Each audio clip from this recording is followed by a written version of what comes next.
$471. That is what one English family on our road spent on cleaning products last year. The wife told my wife at the farm stand. She said it like she was confessing something. I went to her house the following week and she let me look under the kitchen sink. I counted 43 bottles, blue for glass, yellow for counters, white for the bathroom, green for the floor, a purple one for granite that cost $11 and was almost empty. I asked to read the back of 3 of them. She handed me the counter spray, the bathroom spray, and the floor cleaner. I read the active ingredients on all 3. Then I read them again. I looked at her and said, "These are the same thing." She did not believe me.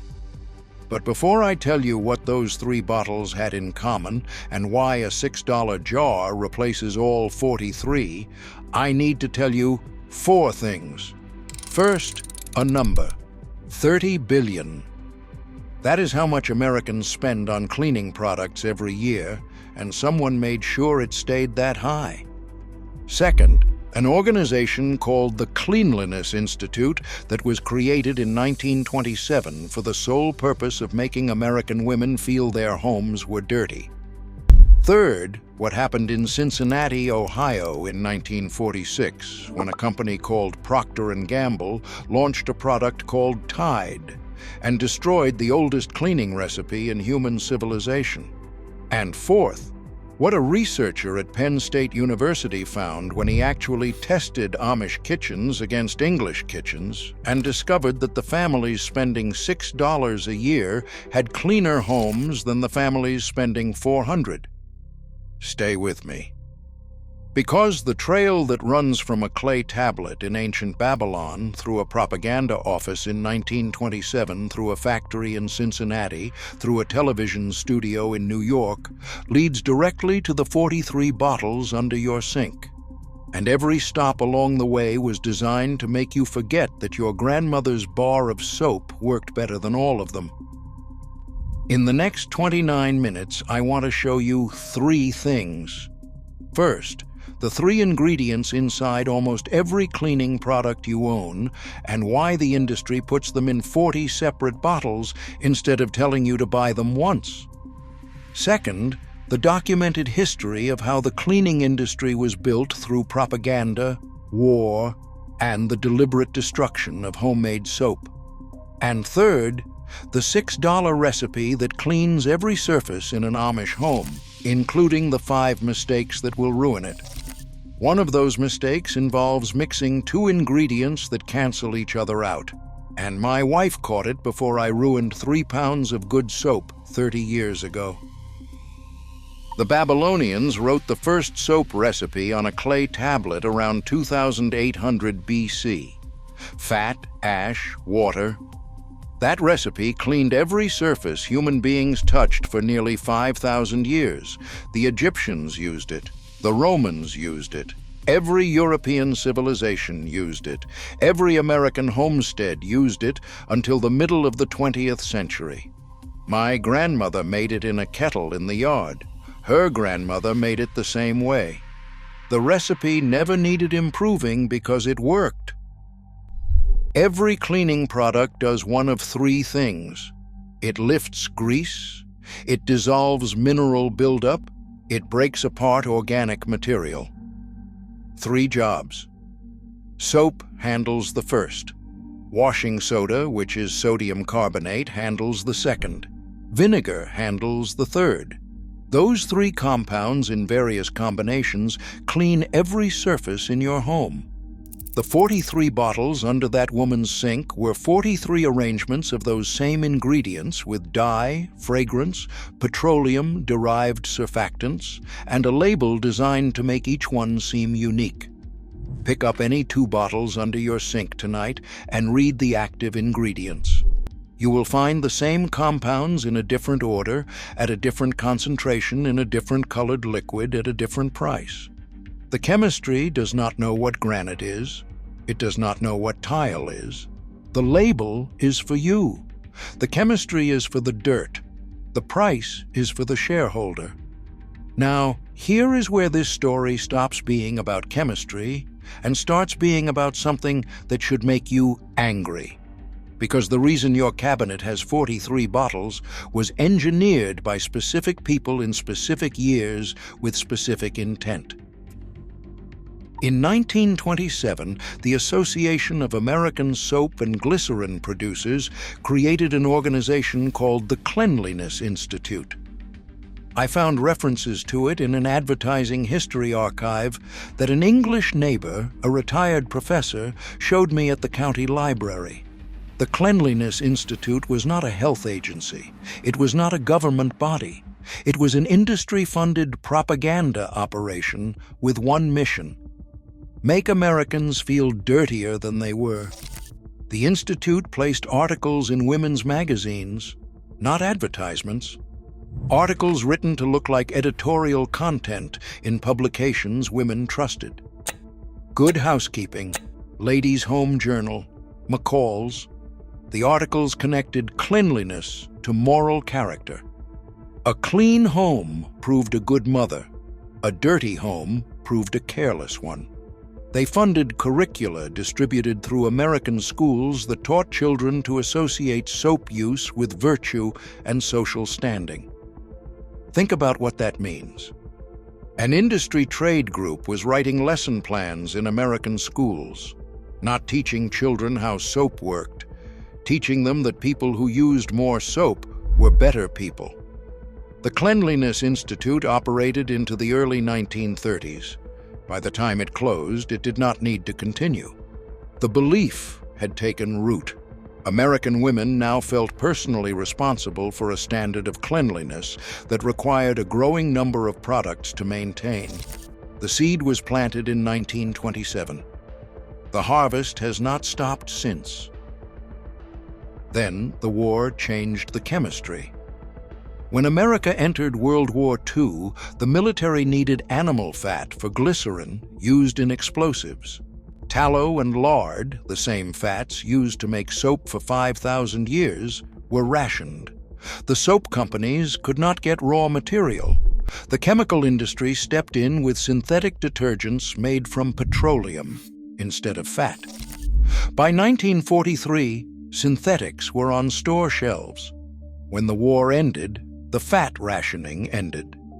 The animal fat was available again. The companies could have switched back to the 5,000-year-old recipe.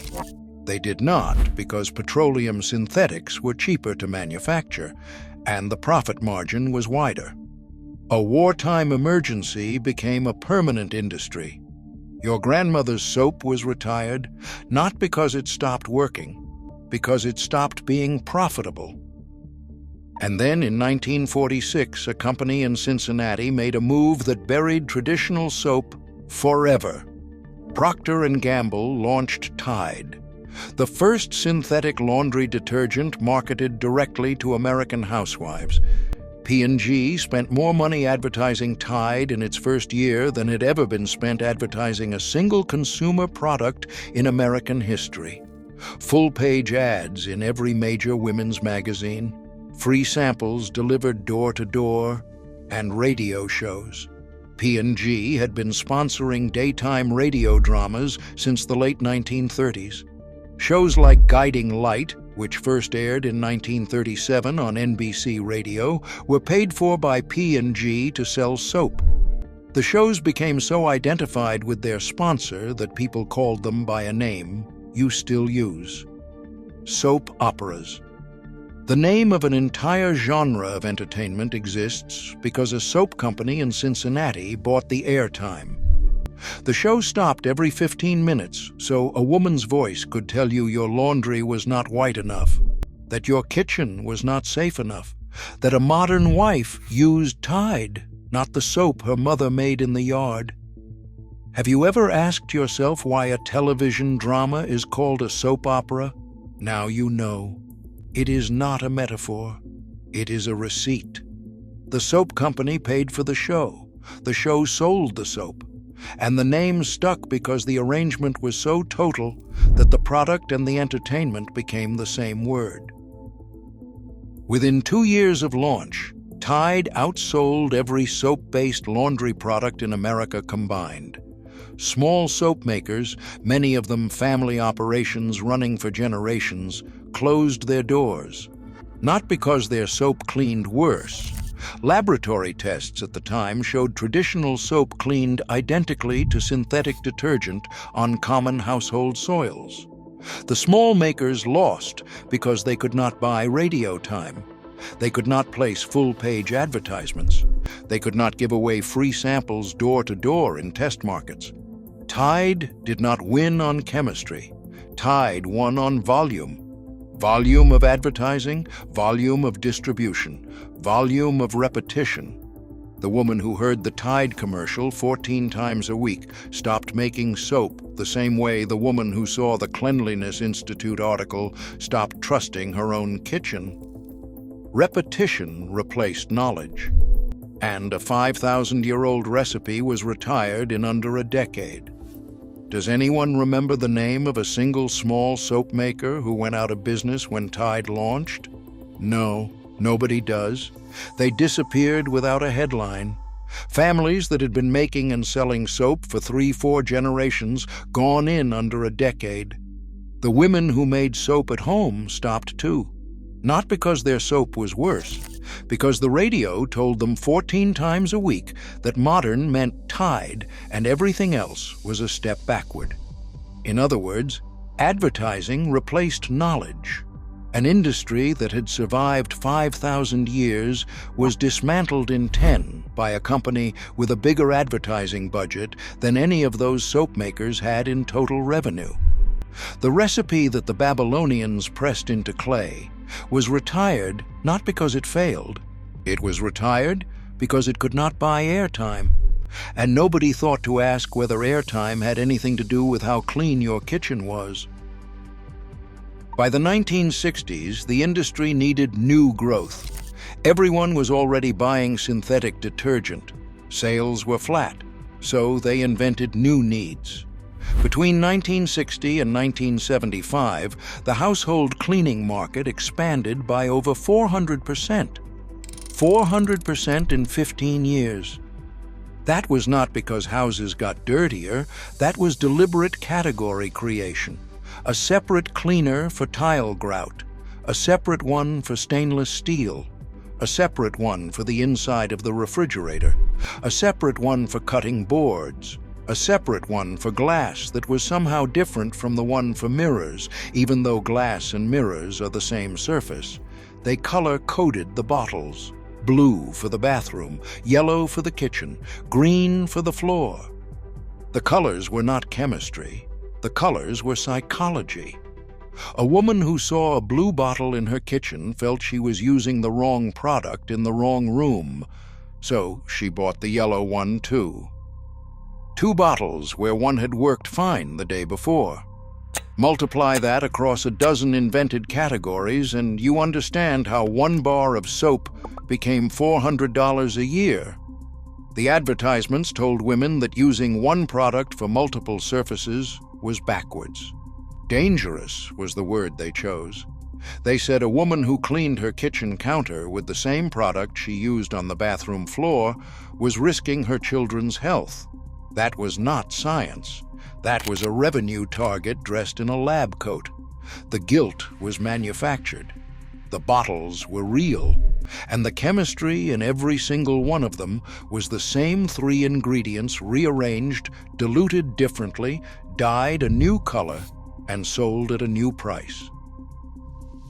Our people never watched those shows, never got the magazines, never received the message that one product was not enough. And here is the finding that should end this argument. A researcher at Penn State Extension conducted a small sanitation survey of Amish households in the early 2000s.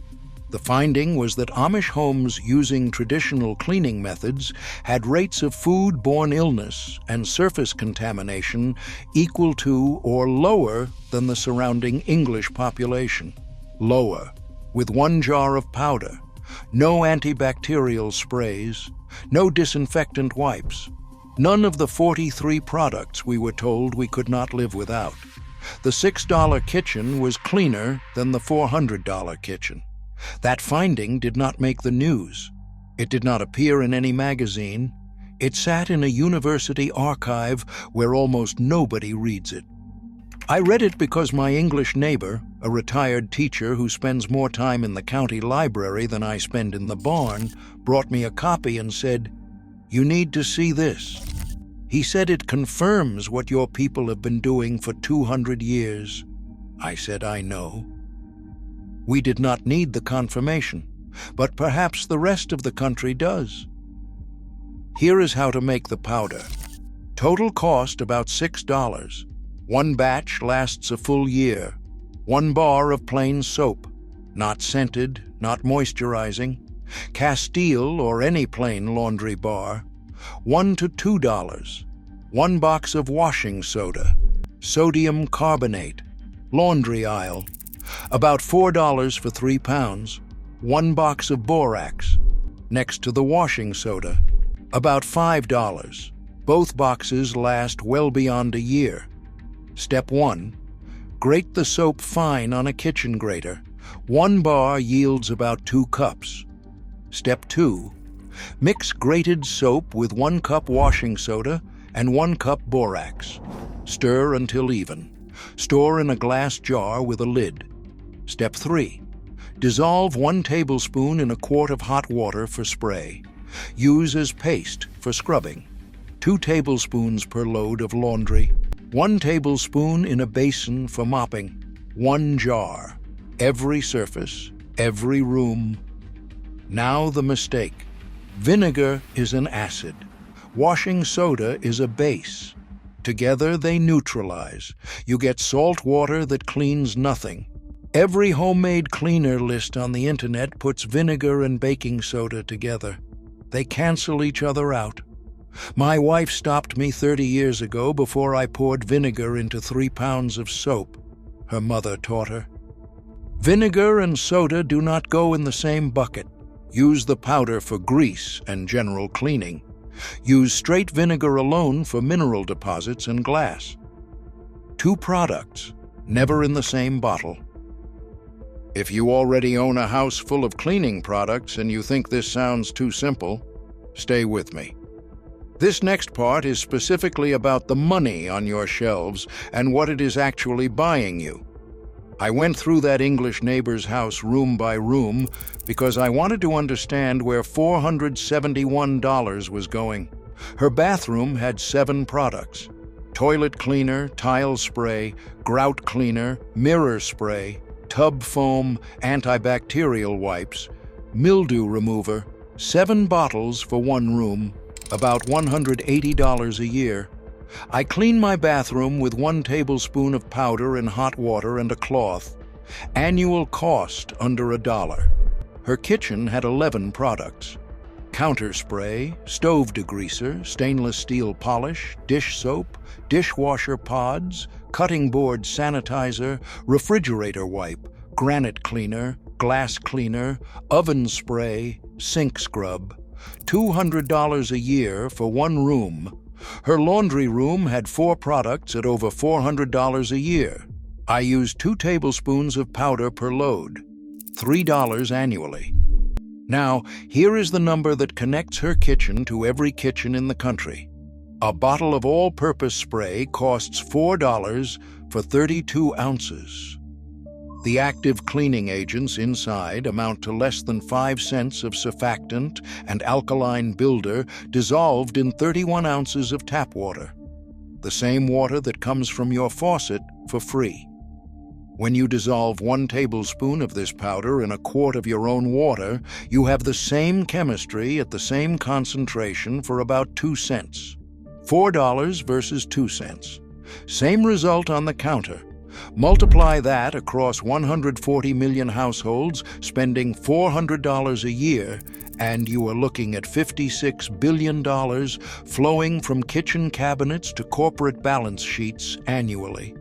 The active ingredients cost pennies wholesale. A pound of sodium lauryl sulfate, the primary surfactant in most liquid cleaners, costs under $2 in bulk. The rest pays for water, dye, fragrance, plastic, a truck, a shelf, and the television commercial. Do you see the architecture? The Cleanliness Institute in 1927 made you feel dirty. The war in 1943 replaced your soap with petroleum. Tide in 1946 spent more money than anyone in history to bury the old recipe. The soap operas kept the message in your kitchen every afternoon for 30 years. And the product expansion of the 60s split one bottle into 43 because each new colored bottle was a new revenue stream from the same 3 ingredients your grandmother used in a single bar. Every layer was built on the one before it. Every layer made the next one possible. Every layer depended on you never looking at the back of the bottle. And the woman at the bottom of all those layers is spending $400 a year on chemistry that costs $6. Now I need to be honest about limits because trust matters more than sales. The powder does not disinfect like bleach. For raw meat or serious mold, hydrogen peroxide at 3% handles it for $3. The powder should not touch marble or unsealed stone. Washing soda is mildly alkaline and can etch soft surfaces. 1 tablespoon per quart is the right ratio. More than that films the glass. Here are 5 mistakes that will ruin this. Mistake number 1. Mixing vinegar into the powder. Acid plus base equals nothing. I told you why. Mistake number 2. Using scented soap with moisturizers. The oils reduce cleaning power and leave residue. Plain soap only. Mistake number 3. Not grating fine enough. Coarse chunks clog the spray nozzle. Use the finest side of the grater. Mistake number 4. Using baking soda instead of washing soda. Baking soda is sodium bicarbonate. It is mild and good for cooking. Washing soda is sodium carbonate. It is much more alkaline and a much stronger cleaner. They are different compounds. The box must say washing soda. Mistake number 5. Believing 43 bottles clean better than 1 jar. They do not. The chemistry is identical. The dirt does not care about the color of the bottle. Your grandmother knew this. The Babylonians knew this in 2800 BC. Every Amish woman in every community in this country knows it right now. The only people who do not know it are the people who watched the soap opera and believed the 15-minute interruption. That interruption cost the industry millions to produce and earned them billions in return. The jar costs $6 and earns nobody anything. That is why you know about the bottle and not the jar. Not because it works better, because the bottle has a marketing budget and the jar does not.